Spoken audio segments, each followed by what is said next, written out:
जे खातं आहे ते बनावट आहे. आपल्या तिथे सह्या नाहीयेत, एकही रुपयाची आपण उलाढाल केलेली नाहीये. तुम्हाला कल्पना होती का समतापत संस्थेमध्ये तुमच्या नावाची खाती कसं माहित झालं? आपल्या मीडियावरती पाहिलं आणि आम्ही आलोय. अजूनही आम्हाला कोणतीही नोटीस पोहोचलेली नाही. तुमच्या कागदपत्र पाहिली ती तुमचीच होती का बनावट होती ती? कागदपत्र बनावट आहे, सह्या सुद्धा आपल्या बनावट आहेत. तर पुढचा तपास आपले करतात. प्रतिभा चाकणकरांची रिॲक्शन आज ऐकली आणि हे लोक किती खोटं बोलतात.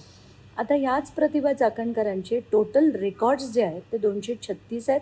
त्याच्यापैकी 17 कॉल्स आहेत आणि हे सगळेच्या सगळे कॉल्स खरातानी प्रतिभा चाकणकरांना केले आहेत आणि त्यात बाकीचे 218 हे SMS आहेत जे प्रतिभा चाकणकरांनी रोज सकाळी 6 ते 9च्या दरम्यान खरातांना पाठवलेले आहेत. आता एवढंच नाही तर तन्मय चाकणकर, खरं तर मला मुलांबद्दल बोलायला आवडत नाही, पण तन्मयसुद्धा आज त्यांच्याबरोबर गेला होता म्हणून मी नाव घेऊन सांगते की तन्मय चाकणकराचे 37 रेकॉर्ड्स आहेत ज्याच्यात कॉल्स पण आहेत, खरातांना केलेले, खरातांकडनं आलेले SMS आहेत, त्यांनी खरातांना केलेले आणि आलेले. तर हे जे सगळे म्हणत आहेत की आमचं काहीच नाही आहे आणि हे खोटं आहे, त्या सह्या खोट्या आहेत, हे दादांत खोटं आहे.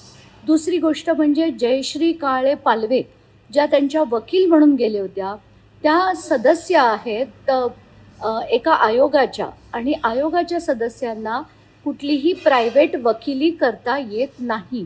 असं असताना सुद्धा त्या तिथे जाऊन त्यांनी आज खरं तर राष्ट्रवादीने त्यांना कदाचित पाठवलं असेल प्रतिभा चाकणकरांबरोबर. तर ह्या सगळ्या गोष्टी बघून ना किती खोटं ही आणि किती सहजपणे बोलतात हे त्याच्यावरनं दिसते आपल्याला.